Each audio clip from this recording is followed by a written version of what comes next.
the Grind to Growth to Greatness podcast. The best and brightest entrepreneurs, CEOs, creators, athletes. We'll talk to them all, and we'll get the good, the bad, and the ugly on how they made it. Decoding the secrets of success. And now your host, Terry Barr.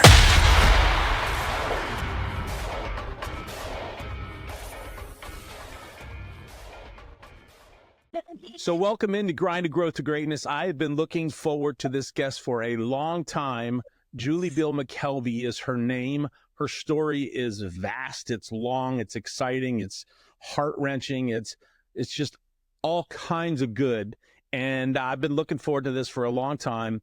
But Julie is a mom. She is a business owner, actually a recently retired business owner. She is a mother. She's a mountaineer, and she does all kinds of interesting things in her life. She's always traveling. She's a great family person. I see her with her kids all the time, but she is a wife to Bobby. She's got 2 kids, Jacob and Jackson, and it's a great story. So I've been looking forward to this story for a long time.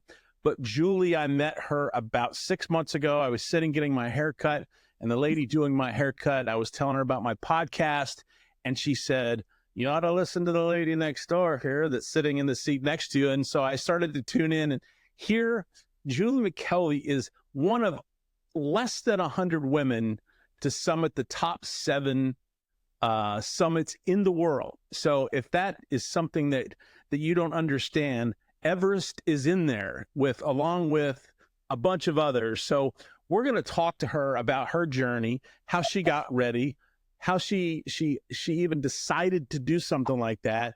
And I hope you love this story as much as I do. I think you're going to get a lot from it. And she's going to share her heart and the way she got from A to B. So we're excited. Welcome to season 2. Julie, welcome to the show. Thank you, Terry. Thanks so much for having me. I'm honored. Thank you. Yeah, so exciting. So Julie, one of the things I asked, tell me about your family. Tell me where you grew up. Tell me about mom and dad. A little bit about where life started for Julie. Born in Parkersburg, West Virginia. So hold off on the West Virginia jokes, please.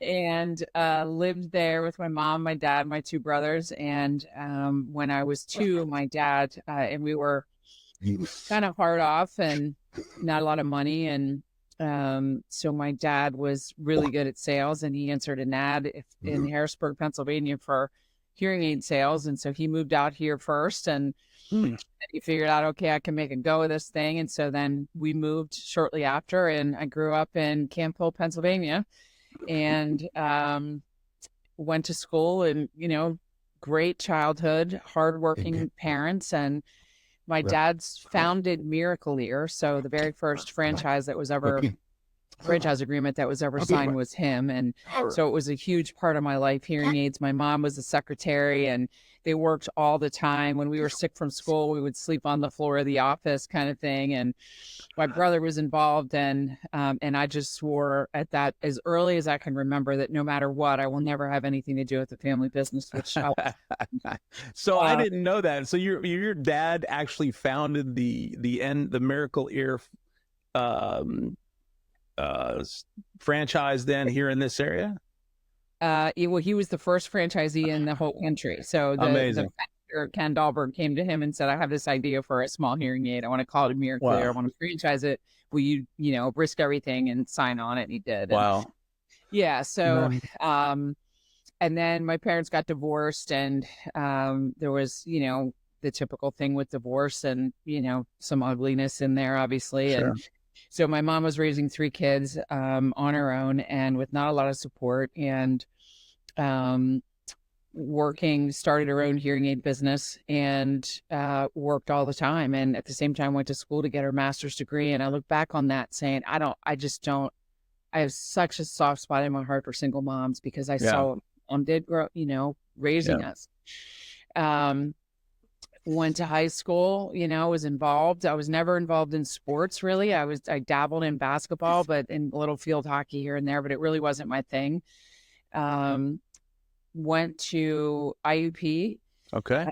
Barely got into that college. It was the only college that actually accepted me. Okay.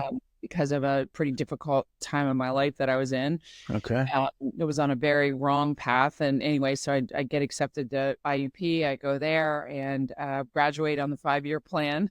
Okay. And remember very little of it, sadly. Had some pretty difficult experiences there because of alcohol and drugs and just get mixed up with the wrong people. And I went to school for communications and journalism, though, and I got a job with Channel 27 News, and ran the cameras, ran the soundboard for the news, and that was going to be my life. And I was hoping to get into journalism or get behind the camera or get on the camera at some point. And someone told me, I don't remember who it was at HTM, said if you want to make any money in broadcasting, you got to get into sales first. And so then I went to radio sales and started selling ads and loved it and was pretty good at it. And the plan was to go on to television, back to television at some point. And then my dad came to me in 1993 and said, and he and I had been estranged for about 10 years because okay. Yeah. I So did not know that. went to a convention a Miracle convention in Hawaii, and I knew that's what I wanted to do. And he said no. He's like, you just got to the place where you went to school for, and you're in the field. Like, why? And I pushed because I don't accept no easily. Obviously. I started out knocking on doors. He said, all right, I'll give you a job, but you get no office, no leads. You'll go knock on doors in Millersburg up in Upper Dauphin County, and for free hearing test to seniors. And I did that, and I was good at it, and just kind of started working my way up through the company. Never thought in a million years I would manage or own it or any of that. And I figured out along the way, and my dad figured out, okay, I'm pretty good at building and managing a sales team. And then I bought the company from him in 2003. So how about that? Now, side note to that. Now, you said mom was in the hearing aid industry as well. Did mom ever make a transfer into Miracle Ear? Did she have her own thing, or how did that go? No, she's when they got divorced, she stole all of his customers and opened up right down the street in Camp. Oh my goodness! So I'm like, go mom, Oh wow. And so she was independent, and she never advertised or anything, very small. And so I chose to go with my dad because when I do something, I do it big, and I wanted to manage people. So yeah. So period of time, kind of reverse a little bit, reverse back to high school. You started to get into some things maybe that weren't so good for you. And I think a lot of teens find themselves there in this world. It's kind of a fact of life. It's sad in every case because we have to learn our way. We have to make our own mistakes. We have to get around our own hurdles, those things. But you go back, you struggle with some of those things, those addiction kind of things. You go into college, you make it through. It was kind of a tough time. When did you see that part of your life? When did you wake up to the fact that, man, I need to change something, or I'm going to die, or I'm going to kill somebody else, or I'm just, it's going to be a bad thing for me.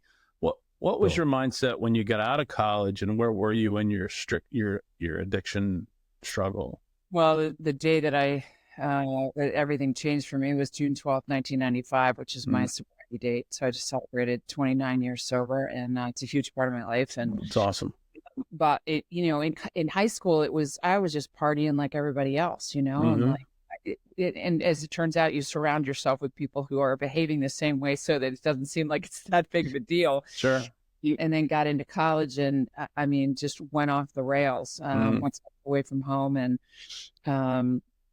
started to get into drugs pretty heavily, and but no matter how bad the consequences were, it wasn't enough to get me to stop. I would just justify and pivot and find a way around or whatever. DUIs and tickets and somehow still managed to graduate. And the difference between me and everybody else is we'd be partying, and then at some point everybody goes home for the night, and I go home, but I stay up all night partying by myself. And then I'm out of college and I'm working, and I can't show up for work, and I can't make it through a day, and I keep saying to myself, I'm just gonna will myself through this. I'm not gonna drink, I'm not gonna use drugs for however many days or weeks or whatever commitment. And I meant it when I said that. Sure. I really could stop on my own, and I could not. And so nothing spectacular happened. On my sobriety date, I came to like any other day, and I had locked myself in my apartment for 2 weeks at that point, and wasn't answering the balconies all piled up with trash. I'm late on all my bills. I'm ruining my relationships. Nobody can count on me. I'm unemployable basically. And I came to, and I just couldn't do it another day of waking up and lying and cheating and stealing my way through. How am I going to get more? And I wasn't too far from being on the streets. I'm pretty convinced of that. Well, tell me a little bit. I think there's a lot of people, and I subscribe to some channels that talk about people with addiction and their stories and how they either come out or they're still in it or what have you. Was there a catalyst or a conversation, or was it just the self-awareness that I'm living like this is like this as we're looking around? I can't do that anymore. What did your mom and dad have any kind of effect on you, or were they always, hey, you need to shape up, you need to whatever? But was there a catalyst there for you that when you woke up on that day that said, I need to be done? You have these visions, and again, it's a way for me to justify continuing to do it. That's not me. Like I can stop where I want to, and there's always somebody a little lower. Yeah, exactly. Yeah. Okay. And my dad said to me at one point, if you want to find out if you're an alcoholic, stop for 30 days, and then at the 30-day point, moderate. And I was like, I totally can do this. And I made it to day 29, and then I got so drunk and wasted and wrecked my car and slept with my girlfriend's boyfriend and just drink. But in my mind, I was like, I did it. So I forgot the moderate part. And the thing with alcoholics is we don't know how to moderate. And the truth is, not really interested in moderating. It's all or nothing. It's either, one is too much and 100 is not enough kind of things. Right. Yeah. So that day came along and you said, I have to be done. What exactly did you do to be done? Was it sheer will? What was the trigger that helped you get over? I realized, because this was shortly after I did this 30-day experiment and failed. So in the back of my mind, I was like, oh man, this is like not good. Like maybe I can't stop. And then when I came to, I cried out to God, and I was not religious, spiritual, anything at that point. So God helped me. And I called my mom and went over to her house, or she came and got me. I don't even remember. And I was working for my dad at the time. He had no idea how bad it had gotten because I wasn't around him. Yeah. And they called a rehab and found a bed. And so the next day I was on my way. And of course that day I wake up and I'm like, I think I just over exaggerated this whole thing.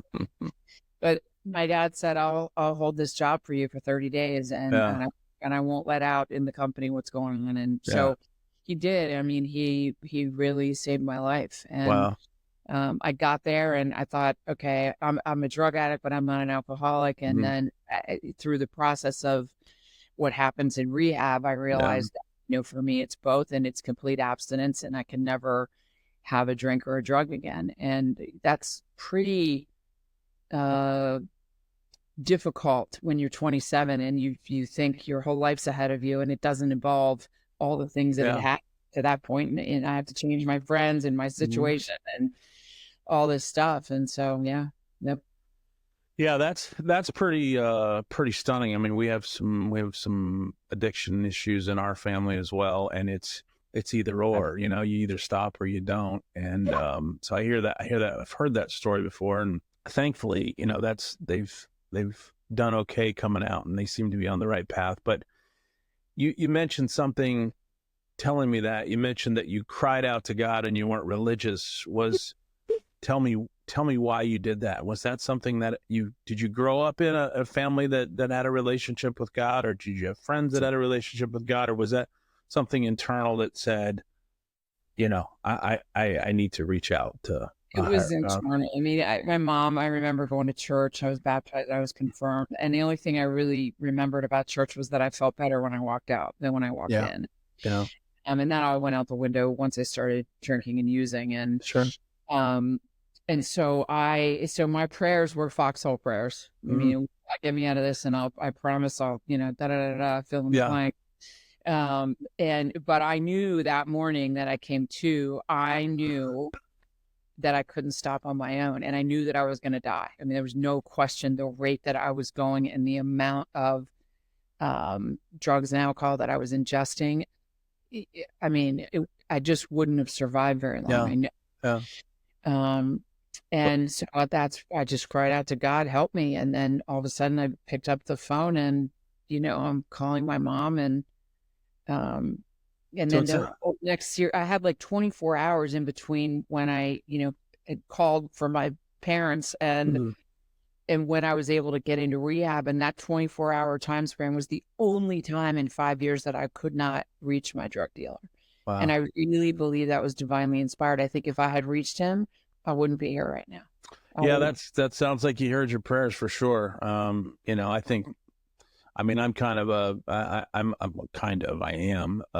a faithful guy, and I believe God hears our prayers and does things like that. And it's an amazing moment in your story, quite frankly.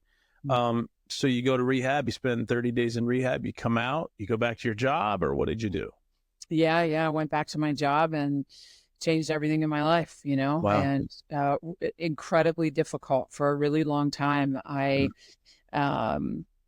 struggled until I got connected with the right people and was, willing to do things that I was convinced wouldn't work. Right. Convinced were only for you. And I didn't really, I'm a little different. I'm unique. I'm not unique. We were all the same. So I started following the directions and made recovery a part of my life, and it still is today. And no one's immune from relapse or it happening again or any of that. And I wouldn't be here, but B, I wouldn't have the life that I have. I mean, someone like me, where I came from, is not supposed to have done all the. I still wake up every day and say, I don't thank you, God, because I didn't do it. I went along with the plan, and I said yes when I was scared, and I was willing to take all the risks because I've already been at rock bottom. Like, I've already been all the way down. So why not say yes and try different things and work through the fear and as if and see what happens, and it keeps working out. That's incredible. I want people to hear this, though. I really do. I want them to hear what you said. You said that everyone's the same. And I know what you mean by that. I think everyone's susceptible to those types of addictions. If you get in the wrong situation, they're susceptible to the addictions, but they also everybody's got to do the same thing to overcome them. Nobody's special. Nobody's different. It is about the steps of how to overcome. And I like that. I like the fact that you recognize that. And even in your struggle, I'm not the same. It's not about me. I can overcome this. And then you can't. We're all the same in that regard. And I think that's an interesting part of your story. So you get to the point where you start in your walk, let's call it your walk, your daily life. You implement some things in your life that help you overcome and help you daily conquer. Because as addiction, I understand that it's a daily struggle, I guess, not from experience, but from what I see and I hear and I read. So you implement these things in your life, and where does that put you in your business? How does your business progress? And then tell me, at what point does your desire or your direction for mountain climbing come into play? Well, I mean, first of all, it's amazing when you start showing up for work and you're sober, how it's like, wow, it's like real quick, things got better with that. Yeah. So I was still selling. I was in an office at that point, and then went into management and went into ownership. And my dad and I were still together, doing it together at that point. Okay. And, Okay. he was doing this extreme stuff. We do this crazy stuff, and We're all in, no matter what it is, right? yeah. So and I would watch him over the years, like what? Like he did this Marathon des Sables, which is this 150-mile race through the Gobi Desert. I've heard of that. He did Kilimanjaro. He did Elbrus, and I never paid much attention to it, other than I've dad's off in some other country doing something again. Yeah. He came to me in 2016. I had him over for dinner, and he said, I think I have one more mountain left in me. I want you to do it with me. And I looked at him like, I'm not athletic. I mean, I'm sober at this point, but I'm not exercising. I'm not, knew nothing about mountain climbing. And I just said, yeah. And that was my question. That was the question for me, is how you got from I'm not athletic or I'm a business person to I'm going to go climb this mountain. Yeah. You just decided to say yes because it was dad? Yes, that was the reason. That was the reason. I knew whatever he said, we're going to Japan and we'll climb Mount Fuji. And I had no idea what it meant either. It's the highest point in Japan. Yeah. And he said, you can totally do it. And I knew that I knew I would have an incredible experience with my dad outside of work. And we hadn't really had that. I mean, we lost touch for so long, then we get back together and it's all about work. And so I was like, oh, okay, well, and then my son Jacob was 12 at the time. And so he said yes. And he had even less of an idea than I did what that meant. And we started training, and I mean, he barely trained. I didn't train that much. I just went up to Round Top and walked up and down the hills. Yeah. And then we went to Japan. Wow. So Jacob went on that trip with you? Yes, he did. Holy cow. That's something else. As a 12. Yeah. We started up with my dad, and he was having major balance issues. So the guide was going back to check on him and, having the hard conversation with him, like, look, this is going to get a lot more difficult. And so dad went down, he waited at this little hut somewhere. He waited for Jacob and I, and Jacob and the guide and I went up, and you stay at this hut at, I don't even know what the elevation is, but it's above the clouds, and you're sleeping in there, and the guide comes and gets you at, 4 a.m. and get all your summit stuff together. And he's like, come here, come outside. And I saw the sunrise above the clouds for the first time, and brought Jacob out. And something in me changed. It was so spiritual, so emotional, so I was disconnected from my life for the first time ever. I had no internet, no contact with anybody. It was just me and Jacob up there, and encouraging him and watching him push through the struggle. And, then we summit, and he was super sick, and he had some altitude sickness, and, but we celebrated on the summit, and then we come down, and there's my dad waiting for us. And I knew I needed to do it again. I just knew it. I was in love with that process.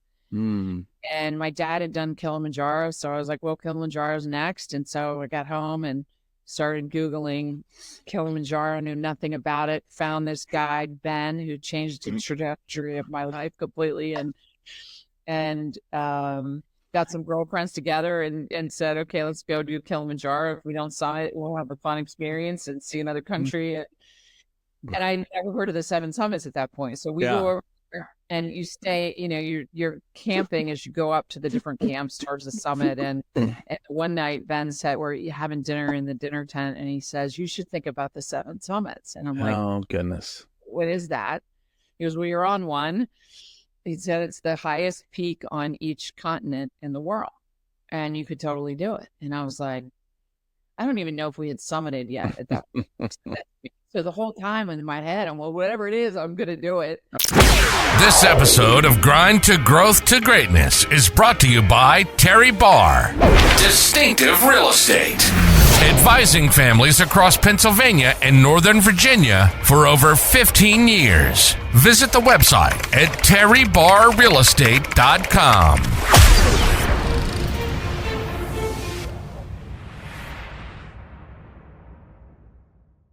Oh, geez. I get home and Google 7 summits, and this company climbing the 7 summits pops up. They specialize in the logistics and helping people coordinate, all the things around the different countries that you have to go to and the visas that you have to get and all the things.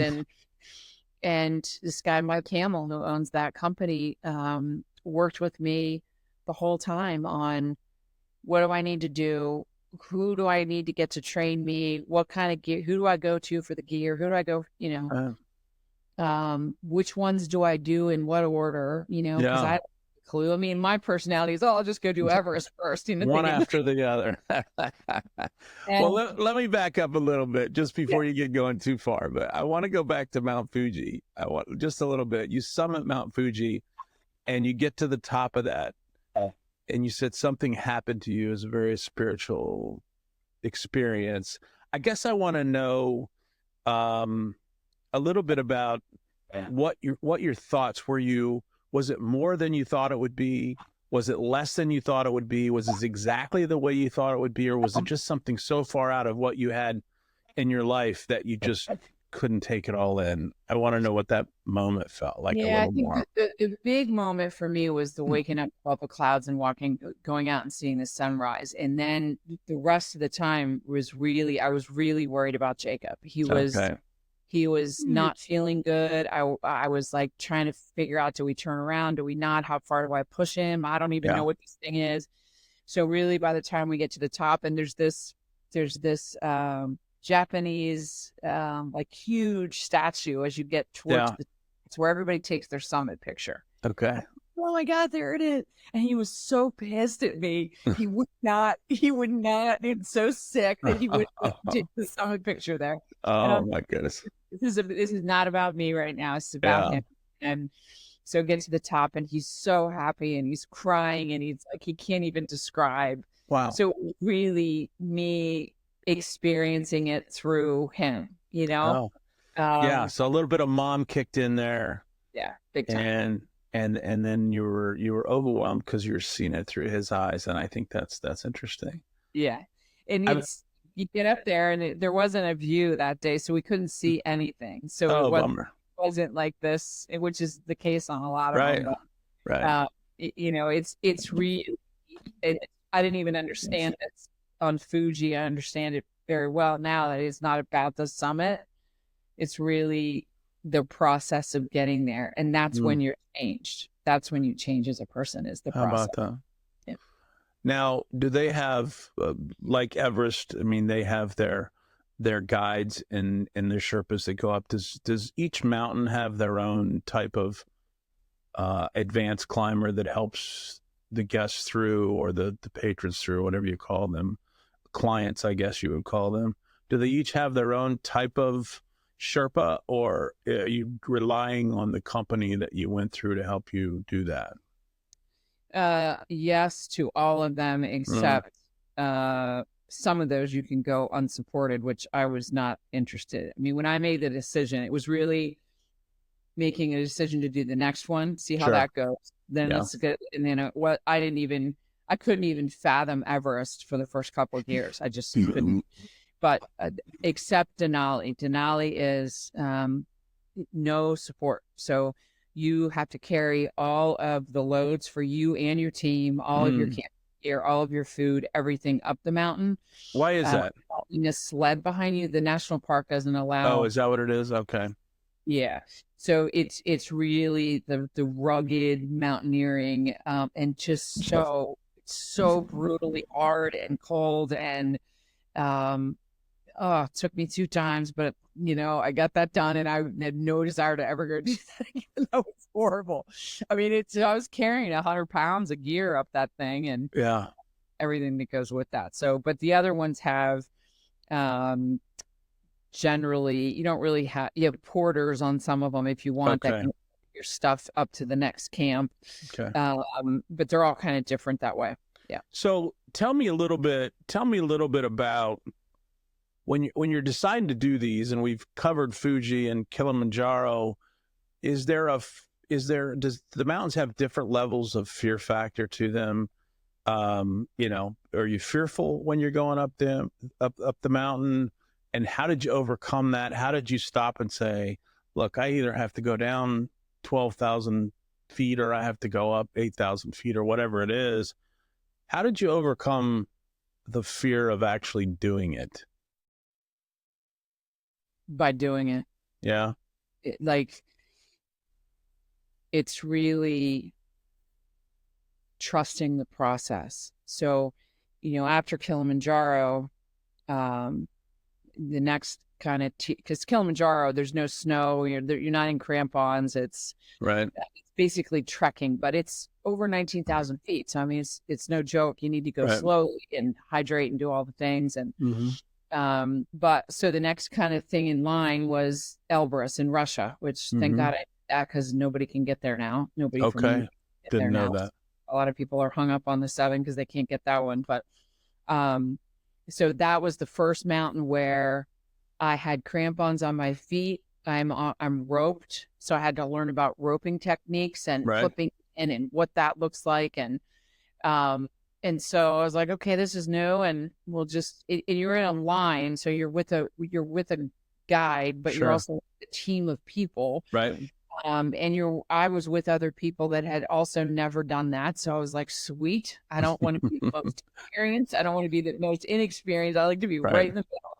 And it's really the only time in my life in mountaineering that I like to be in the middle, you know, and the rest of my life, I like to be number 1 and win. But fair enough. You know, so learned, started learning the real mountaineering techniques and summit night of Elbrus, I'd never gone up steep terrain on a rope with crampons, with a storm and snow in your face and everything that's so cold. And, my legs were cramping up because I had no idea on nutrition and what to eat and what snacks. And, I was dehydrated. I didn't know any of that stuff. And so I was really struggling, and it was super steep. And I mean, you're on this rope on the side and it's super steep.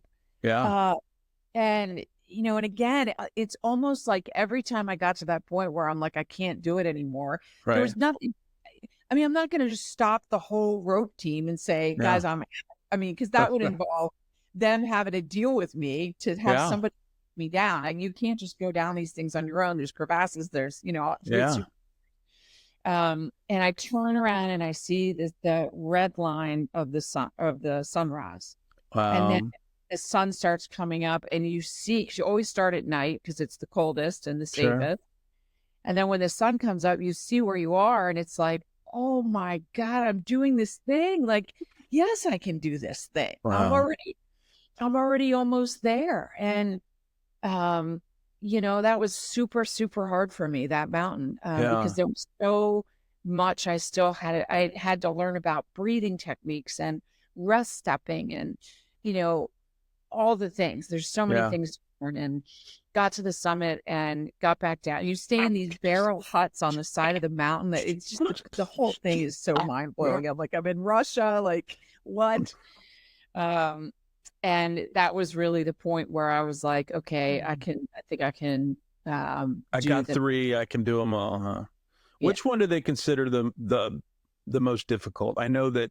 I know that Everest gets a lot of the press, if you will, and I don't know the difference between press and what's reality, but I know a lot of folks don't make it back from Everest, and there's many different books and many different types of films on Everest, and I did watch a few just to kind of get ready for this interview. But which one did you think, from your perspective, was the most difficult for you, outside of what we're going to talk about, you're being ill? Well, Elbrus was my second because Fuji is not one of them. But it was Kilimanjaro and then Elbrus. I mean, everybody's always, it's between Denali and Everest. Those are the two points down. And I gotcha. For me, because Everest, because I got sick, because I had to get rescued down, and it's 2 months long, and it's oxygen and everything that goes along with that, and seeing dead bodies. So that was hands down, it was the hardest. I think the actual climbing piece, Denali and Everest, I don't know. Everest, that's what I have to say. Just It's call it Everest. so exposed up there. I mean, get up on the Hillary Step and on the summit ridge. I mean, there's no room for error up there. Right. Like it's one side is a knife edge ridge down to Tibet, and the other side is down to Nepal. And like, if you're unclipped from the rope, I mean, it just happened to 2 people this season. They were passing someone, and a cornice fell.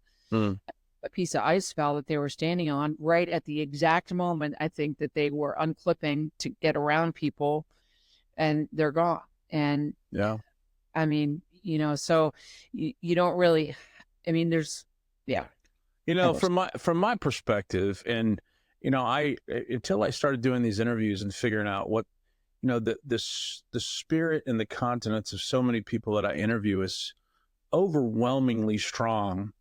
For whatever reason, I think about what you've done going up Everest and all the other things you did before that, and I think how do you get to a point where that's even a reasonable option? For me, I just don't think I could do that. And I was an athlete, and I was a hunter and all of this other stuff, but the human spirit is capable of so much. It's just surprising to me that you could call upon that human spirit so many times. I mean, in my eyes, you have a special makeup as a person. These people that climb all these mountains all the time, it's just something that's built in. And so I'm curious, and I want to kind of segue a little bit into what happened on Everest. You went up Everest, you got to I guess it was the base camp 2, if I'm not mistaken, but you got sick, you got ill. Tell me about that. Tell me about what happened, and let's dig into that just a little bit. Yeah. So it's pretty common. It's not really when you go on Everest. It's not if you're going to get sick, it's when.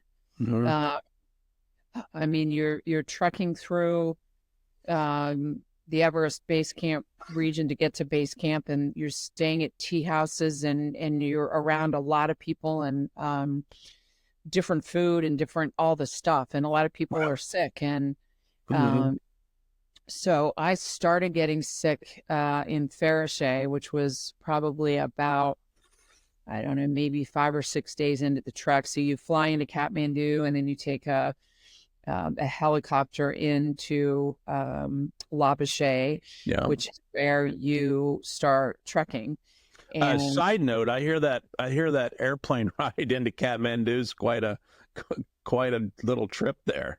Yeah, most dangerous airport in the world. So it's into this cliff with this shortest runway in the world. And like, talk about no room for air. I mean, oh man, it's super. I loved it. I just okay. Well, I did the Everest Base Camp trek in 2018. Okay. So I had gone through that whole process of trekking in, and we hiked to Everest Base Camp, and so I saw Everest for the first time, and this emotion came, and at that point I had only done 3 of them, 2 or 3 of them.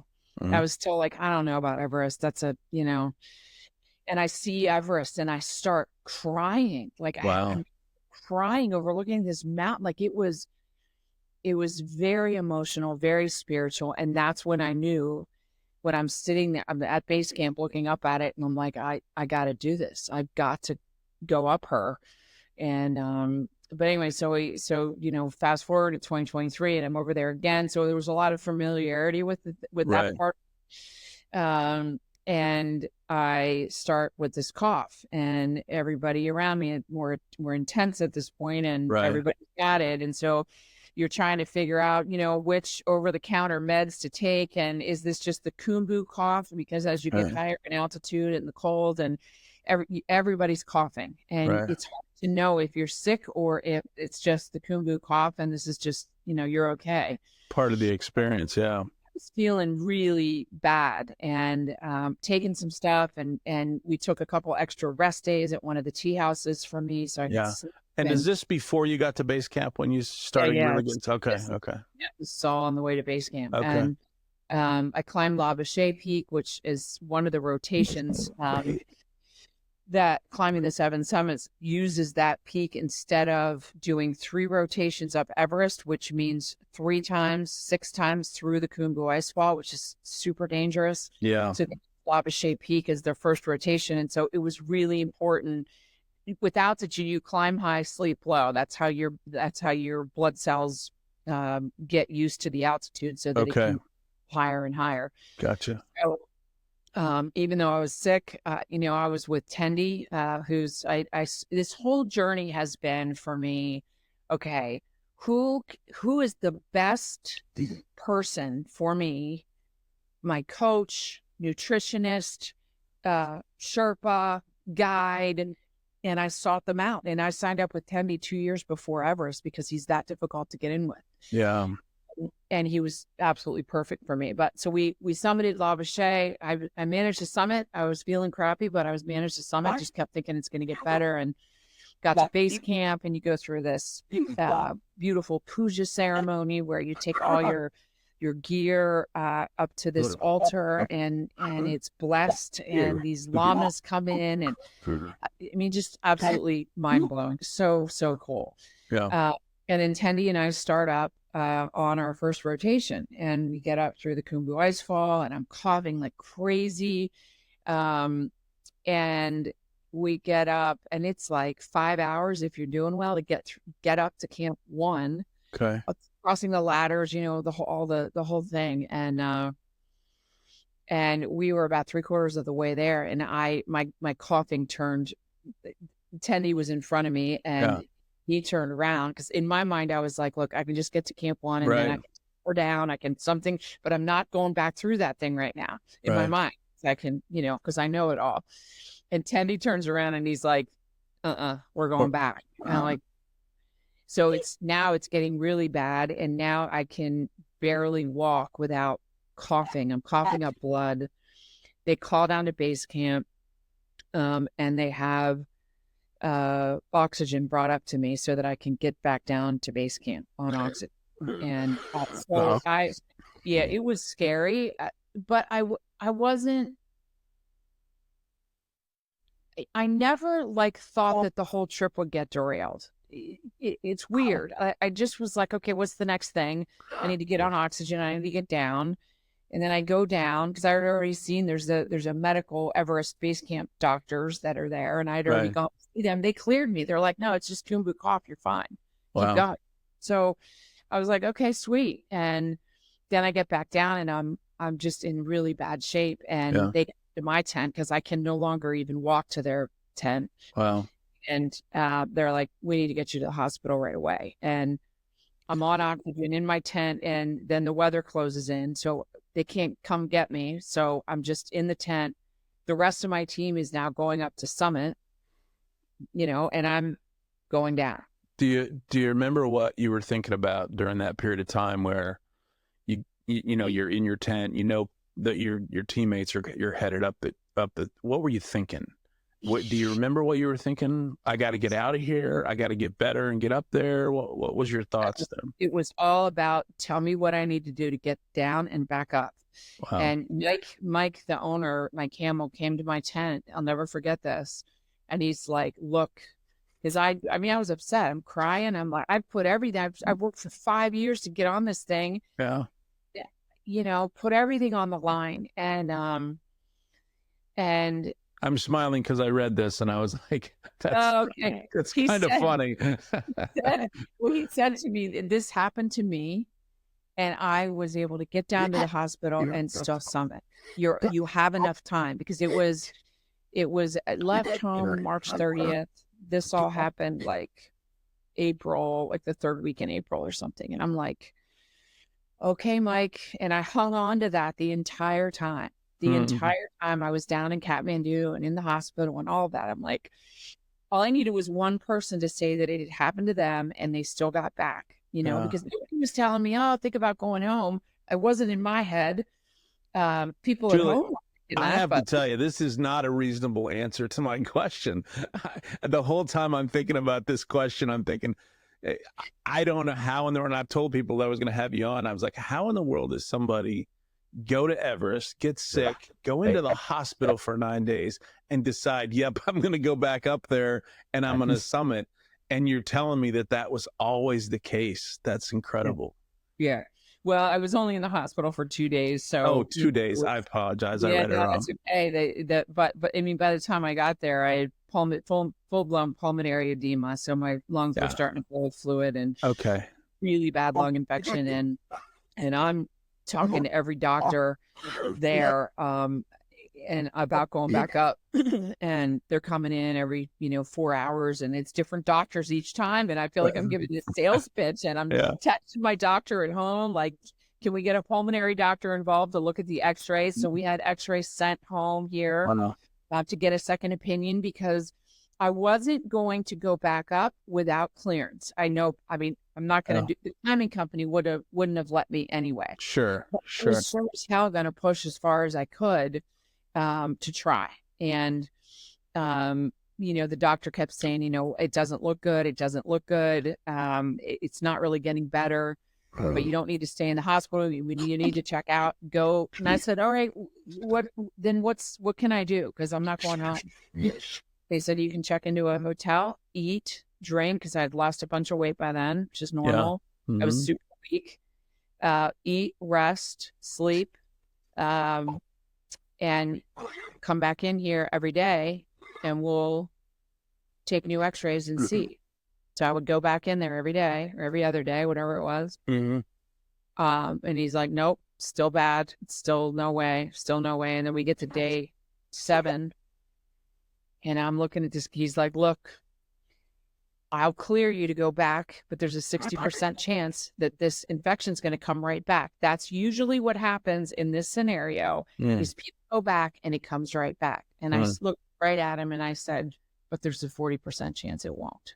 And he was like, I think then he realized I was like, crazy or serious. Like, I don't have a pushover on my hands. I should have said 75. I was looking for an out, and I could have. It would have been so easy. I had some reason. I was sick. I could try another year, and So and then I'm. And the 7-day period was really important, because at 7 days I had spent a month acclimatizing at that point, right? Yeah.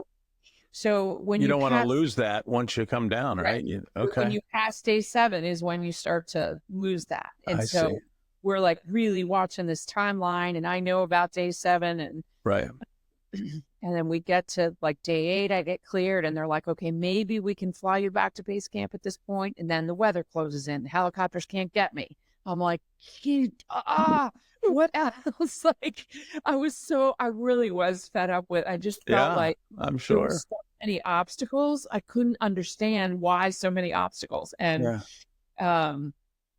so eventually the weather clears, like, think the day or 2 later, and I can't fly if I would have flown up to base camp, I would have immediately gotten sick, like immediately. So then we have to fly back up to Faraday, which was interesting, because it was the same tea house that I started to get sick in a month earlier, back at this place.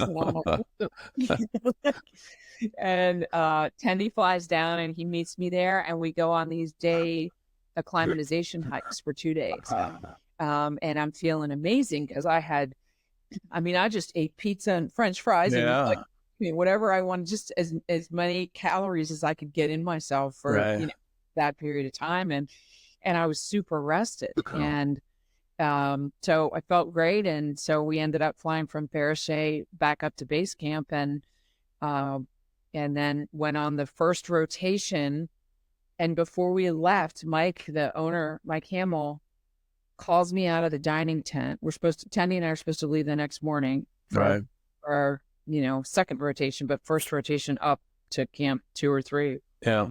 And I'm like, what's up? And he's like, Tendy has the same thing you had. We got to fly. And I'm like, this is my God. Like, he and I have been glued together this entire time. I had 100% faith and confidence in him. We have this unbelievable spiritual bond going. Like, he's a Buddhist, like, just incredible. Yeah.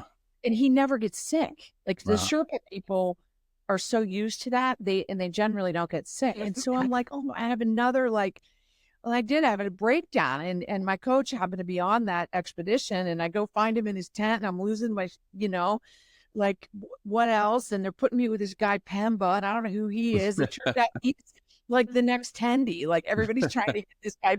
So he's like perfect, And so we go up, and it takes me. We get to camp 1, and then we get to camp 2, and then Tendy. All of a sudden, Tendy's back, and everything's fine. So, just there's a lot of obstacles for sure. So from the day that you went into the hospital, didn't you tell me, and again, I read this, so you can correct me if I'm wrong, but wasn't it like 9 days later you summited? I mean, it was. Yeah. So how long does it take to get from base camp to summit, generally speaking? You're at camp 1 for a night, camp 2 for a night, camp 3 for a night, and then you go from camp 3 to camp 4, and you're not. It's really one big push from camp 3. There's not really sleep after that point. You get to 4, and another day has gone by, but you're not sleeping. I gotcha. Night to summit. So tell me about that night.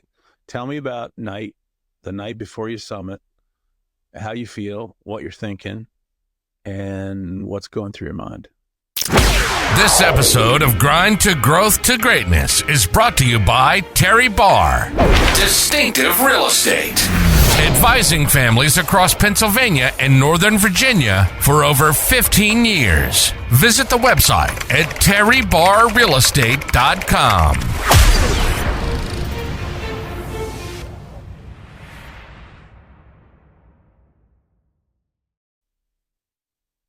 We get to camp 4, and camp 3 to camp 4, it's all so incredibly difficult, but it's really, I underestimated how difficult camp 3 to camp 4 was, how exhausted I would be when I got to 4, even though I was on oxygen. So then our final summit push, you go on oxygen from camp 2. And we get the tent all set up, and initially Tendy's, we get there, it's like 2 or 1 or something, and Tendy's like, the plan was to leave in a couple hours, and for the summer, or leave at like, I think 8. I thought I had like 5 or 6 hours of rest. And then it starts snowing. So I'm in camp. I'm in this tent on oxygen, like at camp 4. It's like the moon. Like, and you see all the trash, and that was, there's a dead body up there, which was a really, Tammy had to say to me at one point, like, you have to block that out. It's prepare yourself. Yeah. It's not going to happen to you. Like, you are good. We are safe. Everything's okay. And it starts snowing, like, horribly. It's snowing and snowing and snowing at Camp 4, which Tenny's like, I've never had it snow up here. And so it's snowing, and I'm thinking, there's no way we're going tonight. Like, I'm going to get another night for sure and be rested. And so it's like 10 o'clock, and of course, he's radioing down. These guys have all these things to check the weather, and and it's like 10 o'clock, and he's like, we're leaving in a half hour. I'm like, oh my goodness, we're going out in this storm? What? I don't question him. I mean, but in my mind, I'm like, whoa. And so it was then I kept taking my oxygen mask off, like, to do things, to eat, I mean, you can still, it's not like you're going to keel over when you take off the oxygen. But I had it off my face too much. And, Tenny kept saying, put it back on. And all of a sudden there's all these things to do, right? You've got to heated socks and get those things figured out. And you've got to get the, all the right layers on and all the things. And it was taking me forever. And that's when I look back now, I realized that's why it's the death zone, because that's why nobody should be making their own decisions for themselves. Yeah. All included. So it was kind of a mad rush to get all the things and get ready and get on the rope and go. And I didn't have time to be scared. You know, it was just get on the rope and go. And it's snowing and you can't see anything and it's pitch black and all you see is a line of people with headlamps. Yeah. You know, and that first section up to the balcony just goes forever. And they kept saying, wait till we get to the balcony, which is like the only kind of flat spot on summit night where people break and eat and change oxygen and do whatever they need to do. It's the kind of the only place to do it. And so finally, after hours and hours and hours on that rope, and we're passing people. So I felt super good about that. And he taught me how to do that. And I was roped to him still. And I'm like, okay, if I'm passing people, I'm okay. I'm doing okay, you know?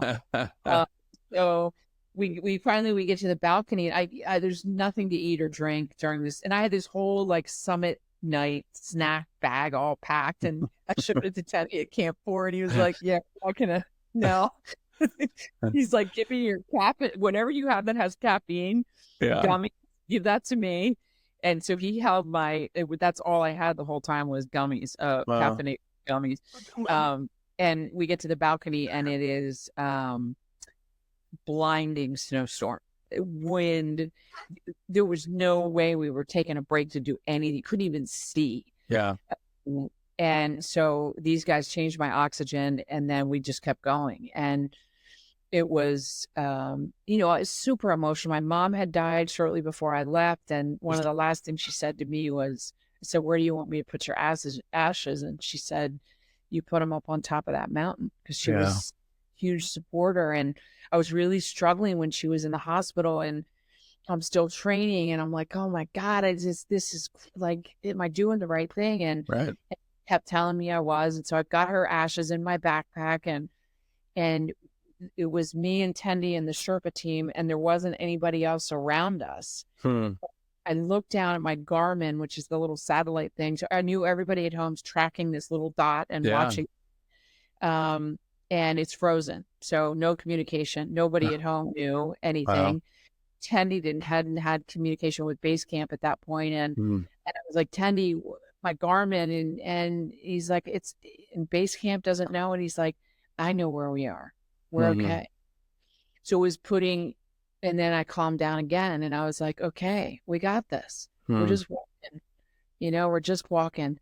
And there's these lightning storms that happen at this altitude. And it was probably, good Lord, we're up at 27,000 feet at that point.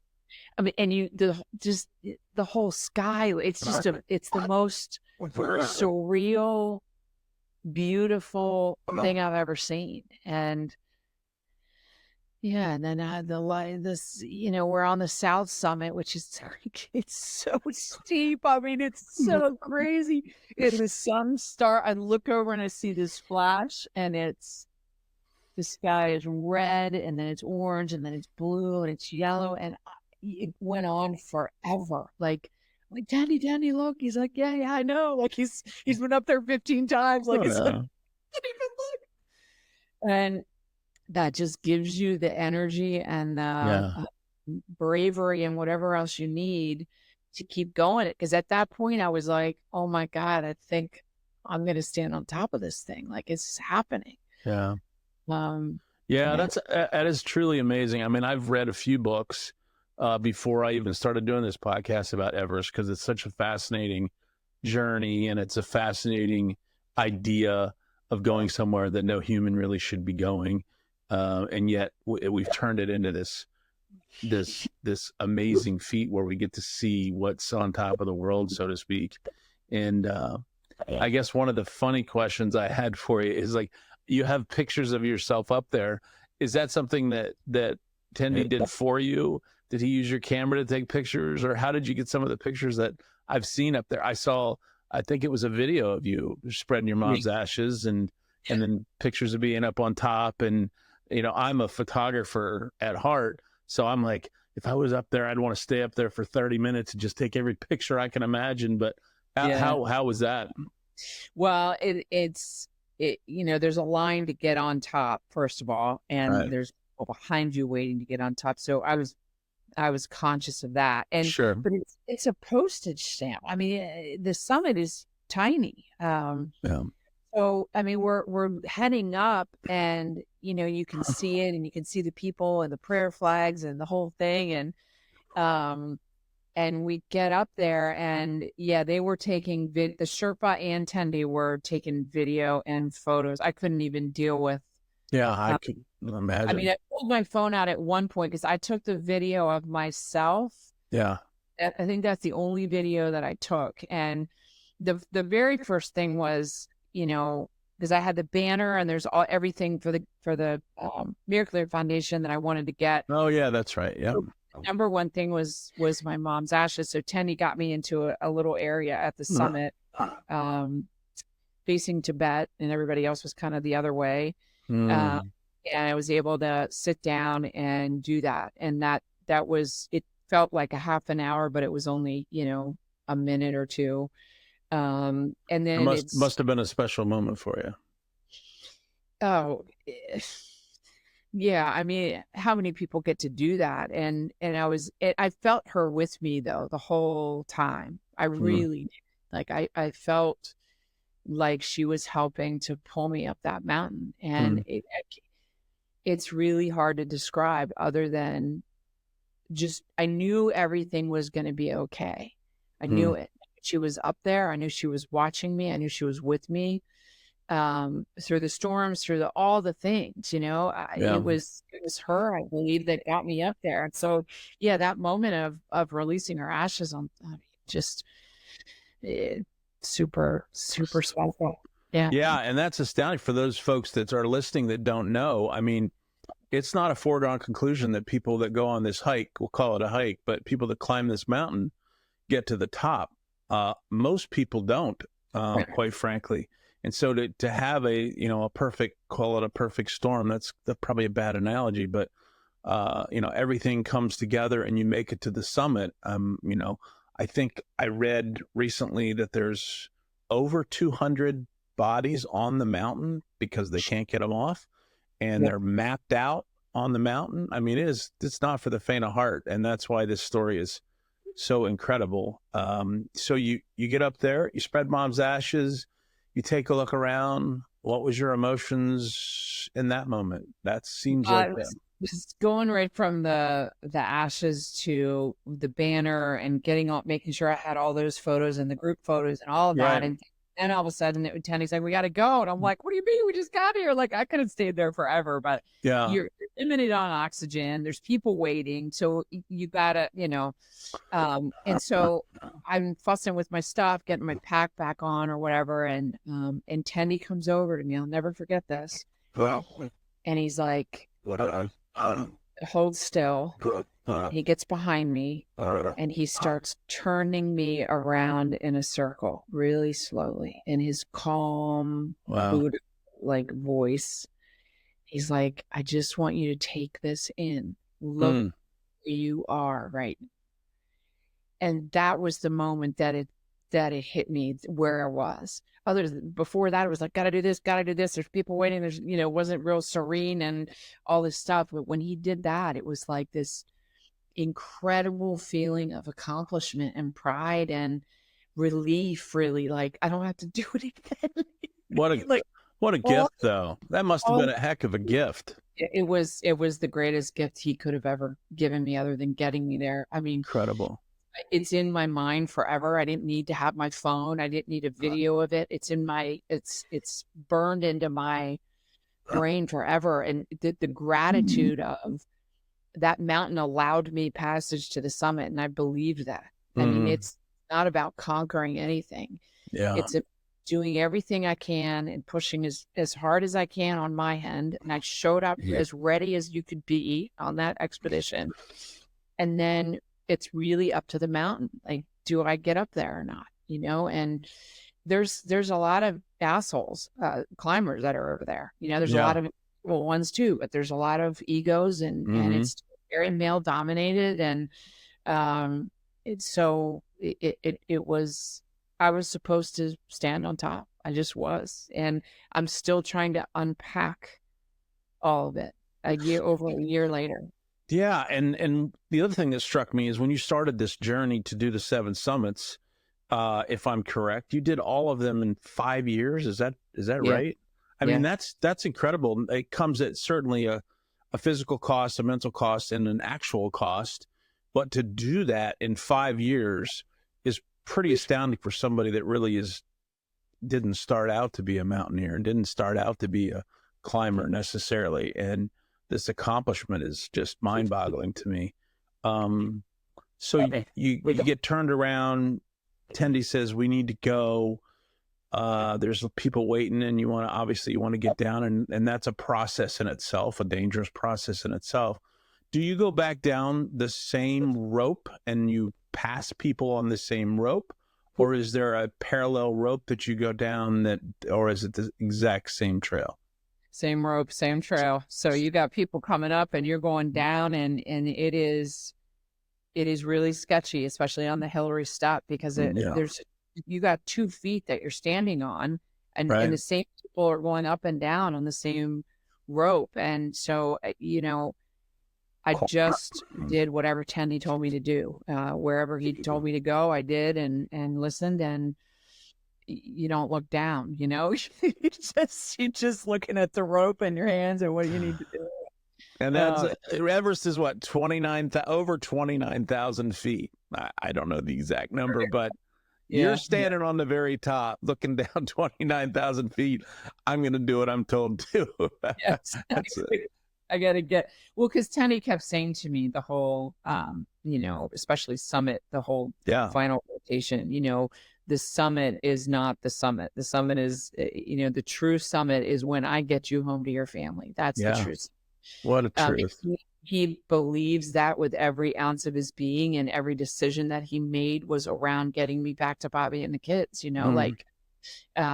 so super aware of everybody else that's on the mountain, the weather, everything that you can't. The Sherpa are the reason people get up this mountain. I mean, they do everything. You can't get up there safely and back down without them. I mean, you just and they're so kind, and all they want to do is help you. And I, coming off of Denali, especially where you're self-supporting, carrying all your stuff, like you got it.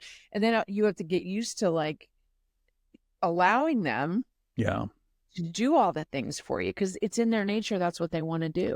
Yeah. Those guys all of those guys are, the stories I've read about them are unbelievable, what they do and how they go back out when people can't move and they're sick, and they go back up the mountain to help, and all of those things. And the more you read, you've been there. The more I read about it, though, the more I think, well, you don't want to go back up there. I mean, that person's not going to make it. And yet they go back into the storm, and they go back and they help, and they sound like a wonderful people. I've never met anybody that's a Sherpa, but they sound like an absolute wonderful people. Yeah, it's humbling. And I mean, to rescue anybody up that high, it's so difficult and dangerous. And if somebody's gone, because I didn't really how are there 200 bodies up there? Like, why don't you just get, well, you have 48 hours till they freeze, and then it's almost impossible because it's so heavy. And then it takes a whole team of people and a sled and all this stuff, and on severe, exposed things. And but I know if we had, I can absolutely in my heart know that if we had run into somebody in trouble, we would have stopped everything to help that person. Yeah. I would have, absolutely. That's what we'll do. Yeah. We weren't in that situation. Anybody that we came across that needed help there was already people there or whatever. So, it's really about the Sherpa and the people, and they make you want to be better versions of yourself is all I can say, because I just have never experienced anyone that is that kind. And that's incredible. Yeah. So you got back down. We don't have to take the trip down with you. Everything you got through, I guess you got feeling better on the way down. How long did it take from the summit to get back to, I guess base camp? Is that fairly quickly, or does that take a couple days, 3 days? 2 days it took. Yeah, we Mm-hmm. got back down to Camp 4 and decided to stay that night, which was the good decision to make. We had enough oxygen to do that. So that's, that it was good because I felt a lot better going down the next day. Gotcha. Yeah. And then it's a day down, basically. It's incredible. It takes you 2 months to get to the top of that thing and a day to get down. Incredible stuff. Yeah. Well, let's fast forward. You do Everest. It's such a terrific story. There's lots of things you can pull from that. The harrowing story of getting sick, your spirit and the desire to go back up there, your Sherpa and all that he meant to you and means to you. You get back down, you get to your family. And the thing that I thought was pretty darn cool is that the seventh and final was in Australia, I guess. And it appears like your whole family did that with you. Is that true?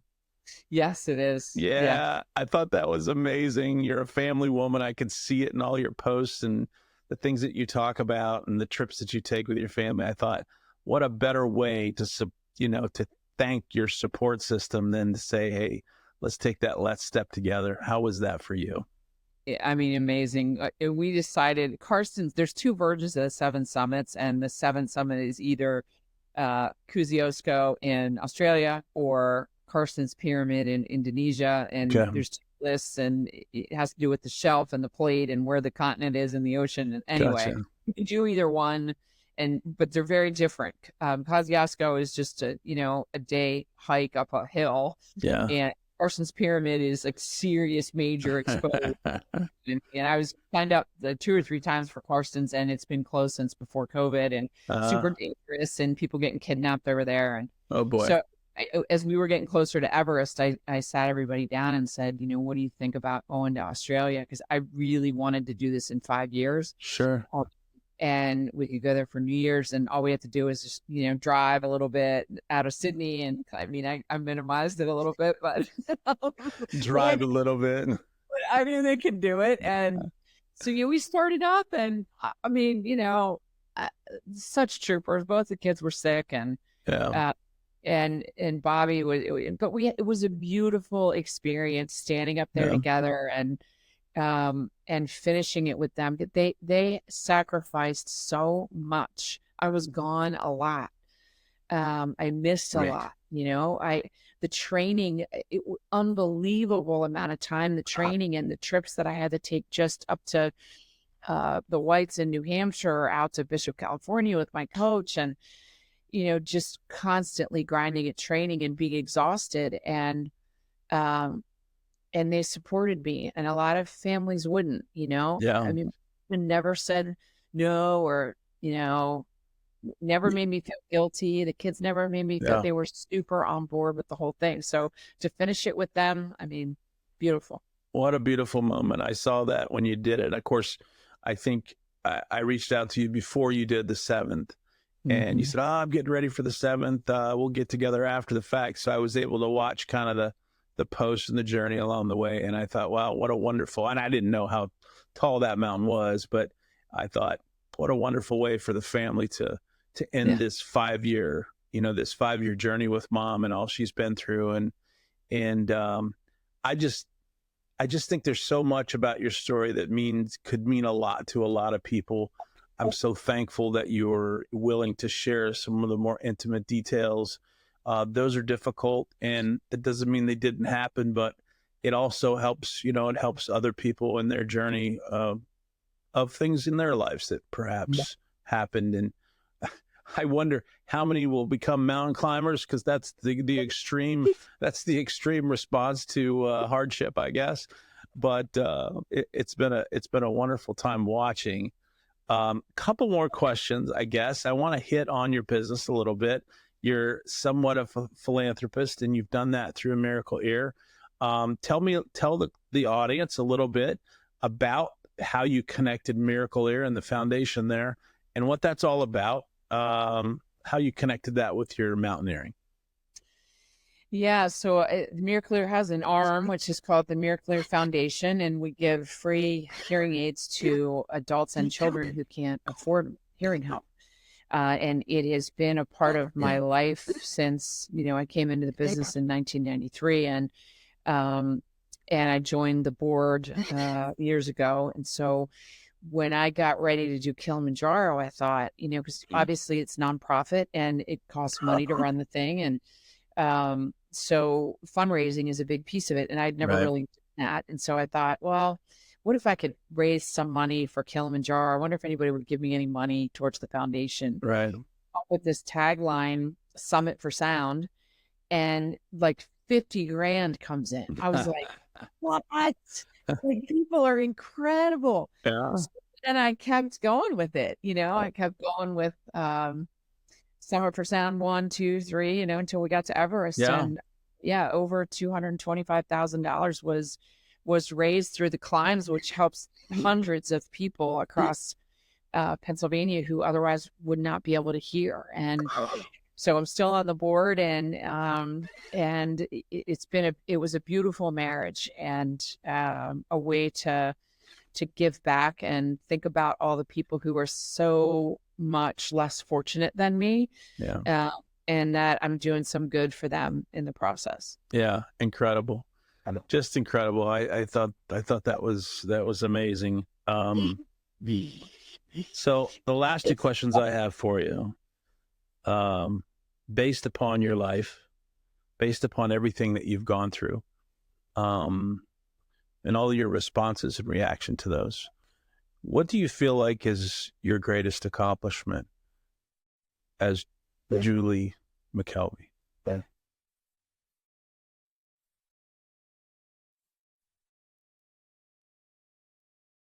It's hard to answer.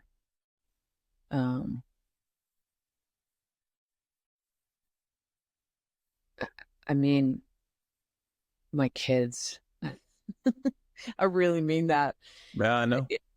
Aside from my kids, I think, coming from where I came from and being able to build the life that we get to live today,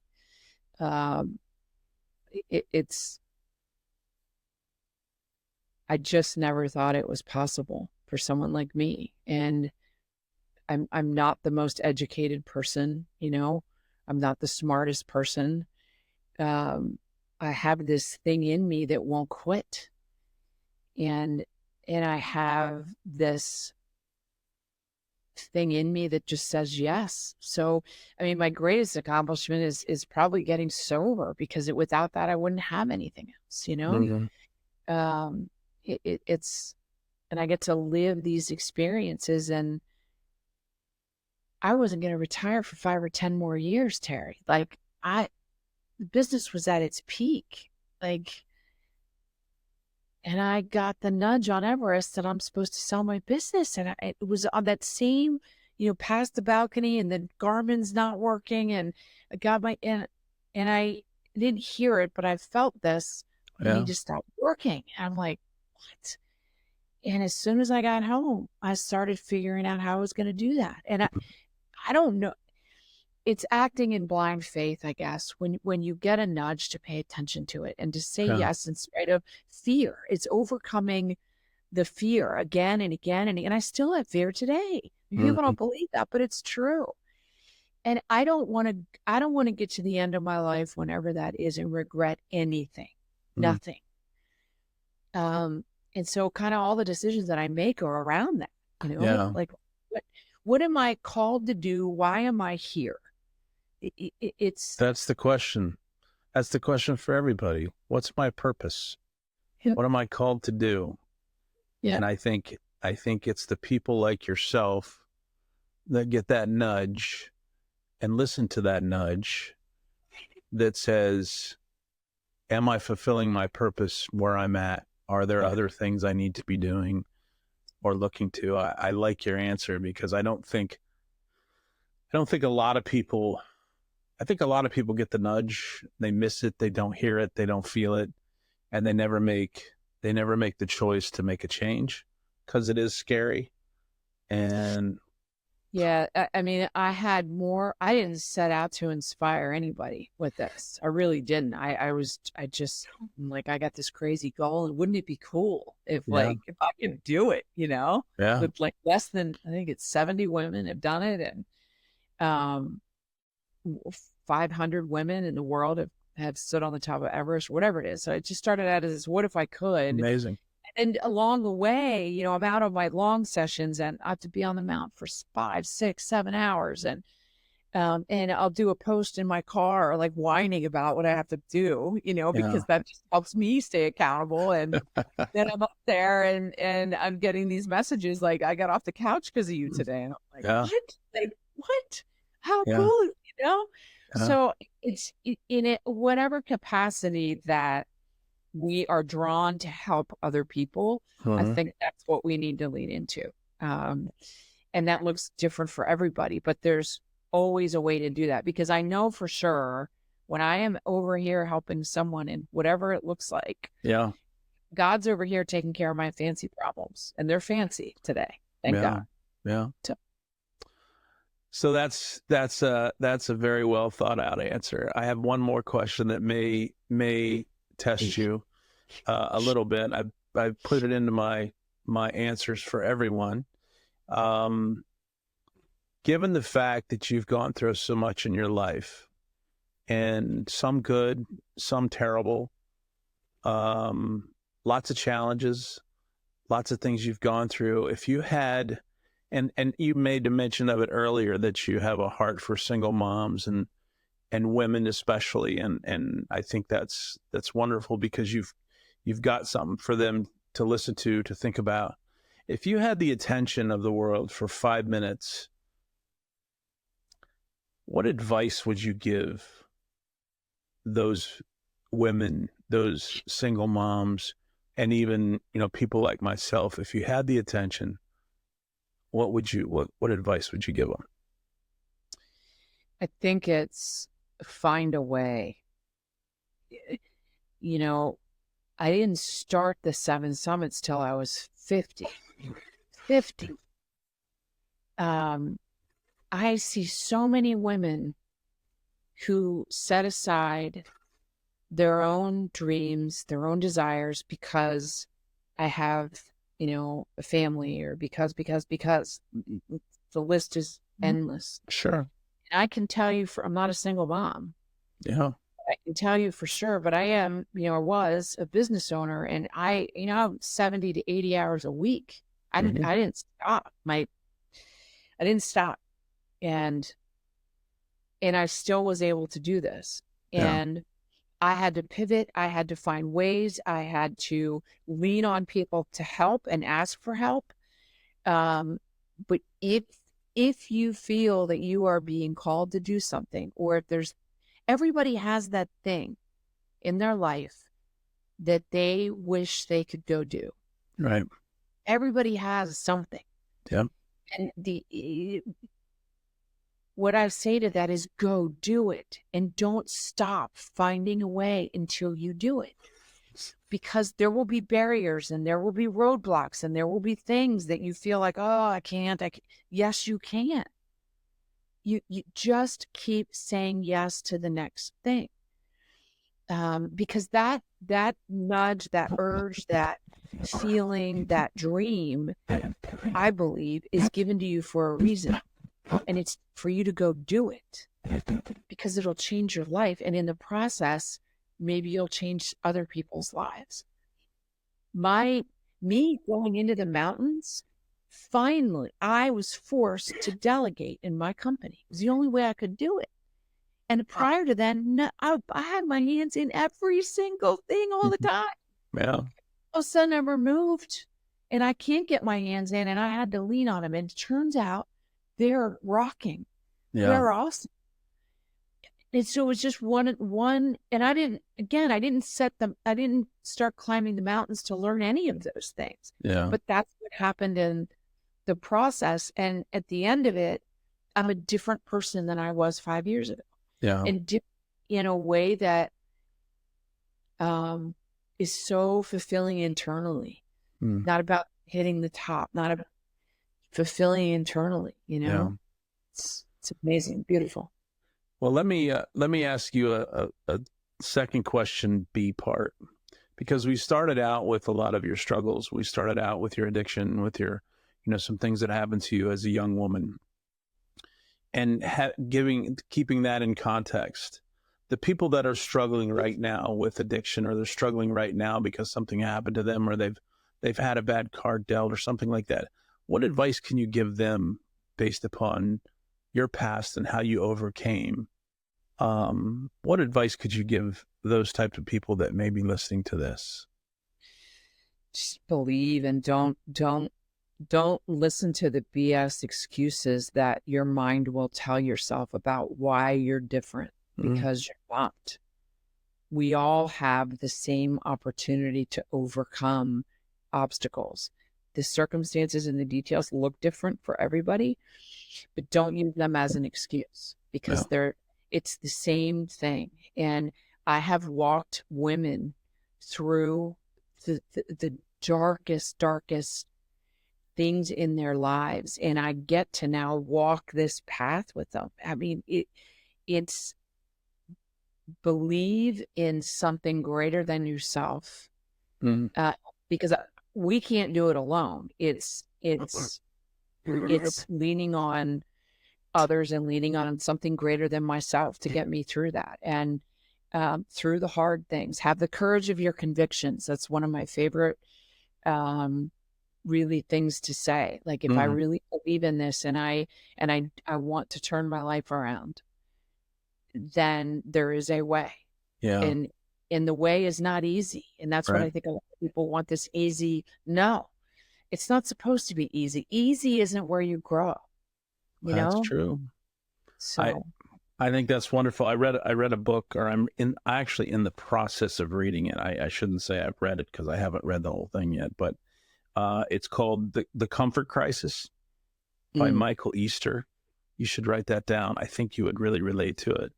But it talks about those things. You grow in the hard things in life, and the real hard things in life. And we can do so much more than we think we can. Even biblical truths, you learn from, you're refined by the fire. And that really means that the things that you go through are the things that you learn from. And I am blessed to have you on my show. I'm also inspired by you, whether you want to be an inspiration or not. I'm inspired by you. I didn't know all of your details, but the more that I didn't know, the more I'm inspired. And I truly hope that whatever path you take is one of others, helping others and continuing to walk along the side of those folks that you talked about. And I really want to thank you for being on the show. And it took us a while, but I'm so thankful that we waited, because I think all of the distractions are, done, and we could sit down and have a conversation. And I think you've accomplished some wonderful things. So thank you for coming on. Thank you so much for having me. It's been a joy, really. You've been listening to the Grind to Growth to Greatness podcast. Our passion is to talk to the brightest entrepreneurs, CEOs, creators, athletes, anyone who's made it, and dive into their struggles, their successes, and their secrets. We hope you've enjoyed the show. If you did, make sure to like, rate, and review. We'll be back soon, but in the meantime, you can find us on Facebook and Instagram at Grind to Growth to Greatness. See you next time.